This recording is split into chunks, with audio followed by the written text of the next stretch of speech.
Guys, we're going to talk about painting and repairs. So there are 4 things you need to paint things. You're going to need some masking tape and paint paper. You can use any paper, including paper towel from the room. You're going to need a paintbrush, and you're going to have the jar of the right color matching paint. Usually we put them in mason jars, but you're going to notice that the paint is actually separated in the jar. So you can't open this jar like this. You actually have to shake it up so that the paint kind of gets mixed up again. Make sure, of course, the lid is on before you shake it up. That would be a disaster if you start shaking the thing. Also, it's glass, and so obviously if you don't hold on tightly as you're shaking it, you can drop it and shatter all over the room, and you got to plan and think ahead for stuff like that. So once you have shaken up your paint, you're going to find there's some techniques for opening the jar and for keeping things clean. So it's kind of tight, and sometimes the paint really sticks the jar lid together. So you're going to unscrew the top, and you're going to find that some of the paint has kind of gotten under the lid. Sometimes you can get your fingernails under the lid. Most of the time when you open this, you're going to find that it should be clean.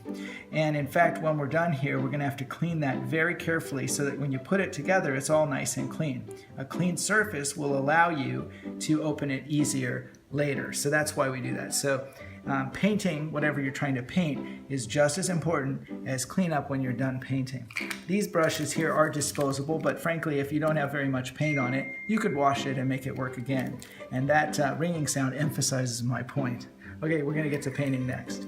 So if you're going to paint something, you want to prepare ahead of time. So let's say it's a little tiny wall repair. You're going to rip a piece of paper, you're going to take a piece of masking tape, and you go ahead and prepare that paper and that masking tape like so. And that's going to be stuck on the wall to catch drips and other things that might happen while you're painting. What you don't want to do is paint in such a way that it could drip down and create a problem on the floor or anything else. So we're going to now put this on the wall, and then we're going to paint. Okay, so we're going to go ahead and paint this little kind of hole in the wall here.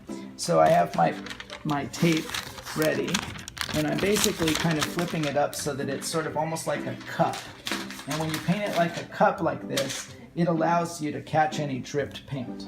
So now it's ready to paint. So I have my paintbrush. So I want to gently dip into the paint, and I wipe the paint along the edge of the jar so that it doesn't drip. And you want one side that's wiped and one side that is not wiped, so that when you paint, you've got a nice clean side. You find the area you're going to paint, and you gently touch up just that area. Now, once you put the paint in there, you want to match the texture on the wall. So do a kind of a dot kind of technique to kind of provide a little texture to the paint. That should be it. That's all you need. That's going to dry, and it's going to mostly match.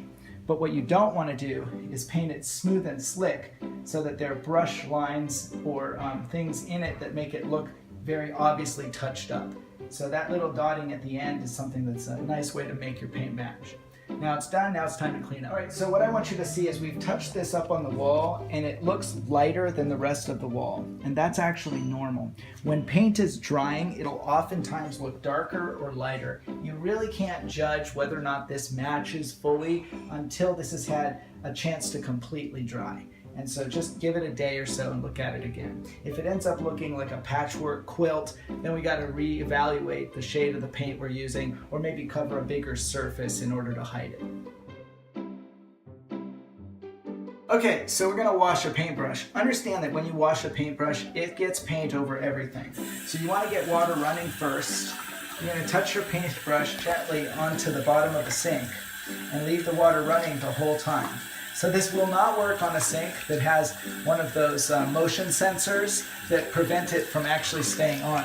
So it's not clean until there's not a drop of paint coming off of it. Now this one is clean. You want to do a gentle shake here. If you flick it, there may be little bits of paint that'll spatter all over the walls, so don't ever do that. When you shut it off, you want to make sure that there's no residual paint inside to dry on the sink, because that takes forever to clean off. And then you want to kind of leave it to dry, and then you can use that brush. A paper towel, I got it wet, and I'm basically just going to gently wipe the inside edge of the glass jar with the goal to keep the surface as clean as possible so that it's easier to open next time when someone has to get into this paint jar. And then I'm going to be careful to throw this away in such a way that it doesn't cause paint on the trash can or wherever I'm throwing it away. All right, so now I'm going to take the lid, put that right on top, real gentle, and then screw on the top of the mason jar. And I think we're good. So that's it.